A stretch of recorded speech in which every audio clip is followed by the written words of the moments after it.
নমস্কার, আমি পূজার রান্নাঘরে আপনাদের সকলকে স্বাগত। আজকে আমি রান্না করব রান্না করার জন্য প্রথমেই আমি একটা বাঁধাকপি সরু সরু করে কুচিয়ে নিয়েছি। তারপর তাতে শিম, বেগুন, গাজর দিয়ে এবার এটাকে হালকা ভাপিয়ে নেব। আপনারা চাইলে আলুও দিতে পারেন, কিন্তু আমি আলু দিলাম না।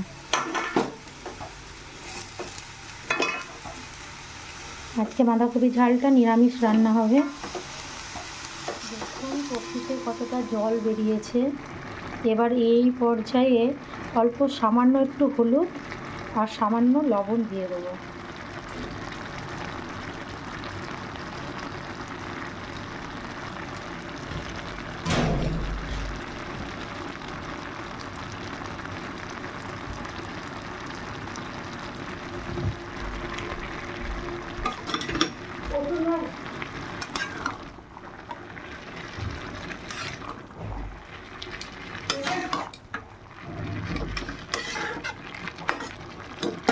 আবার ভালো করে নেড়ে চেড়ে আবার 10 মিনিটের জন্য নামিয়ে নিয়েছি।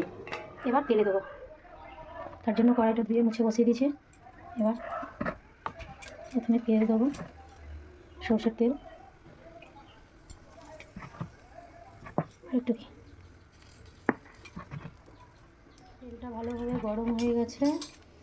এবার ফোড়নে দেবো 5 ফোড়ন আর শুকনো লঙ্কা।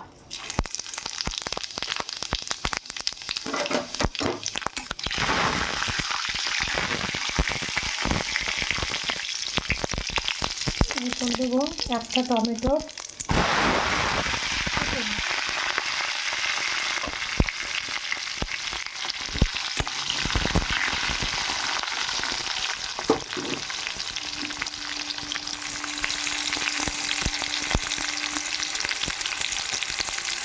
টমেটো একটু নরম হয়ে যাক, তারপরে ভাজা ভাজা হয়ে গেছে।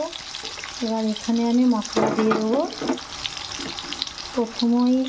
প্রথমেই দেবো 2 চামচ আদা বাটা,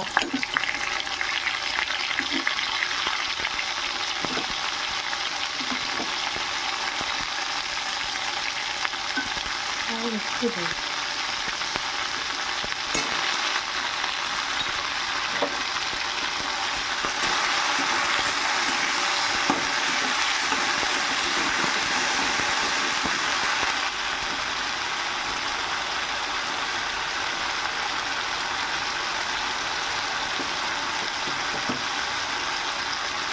করে দেবো পরিমাণে একটু জিরে গুঁড়ো,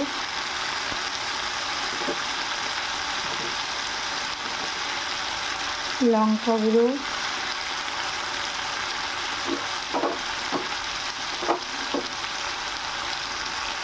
ধনে গুঁড়ো।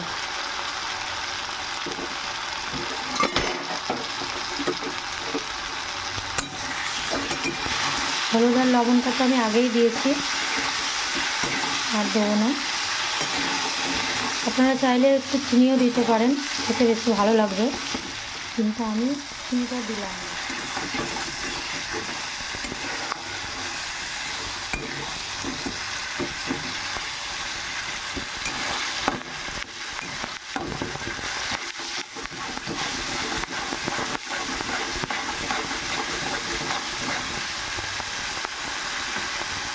আমার মশলাটা কষানো হয়ে গেছে, দেখুন কীরকম তেল ছেড়ে এসছে। এই পর্যায়ে আমি কপিটা দিয়ে দেবো।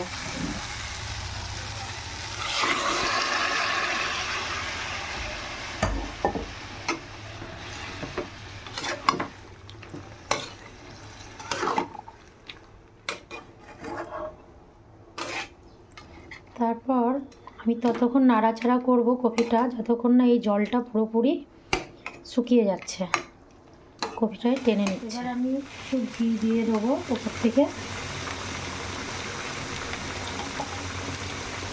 আর গরম মশলা দিয়ে একটু নেড়েছে। এটা আমার হয়ে গেছে, এবার আমি নামিয়ে নেব।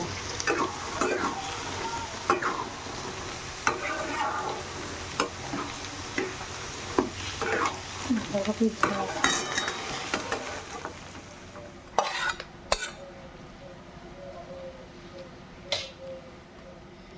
রান্না কমপ্লিট। আমার রান্নাটা যদি আপনাদের ভালো লেগে থাকে তাহলে প্লিজ একটা লাইক এবং আমার চ্যানেলটা সাবস্ক্রাইব করে আমার পাশে থাকবেন।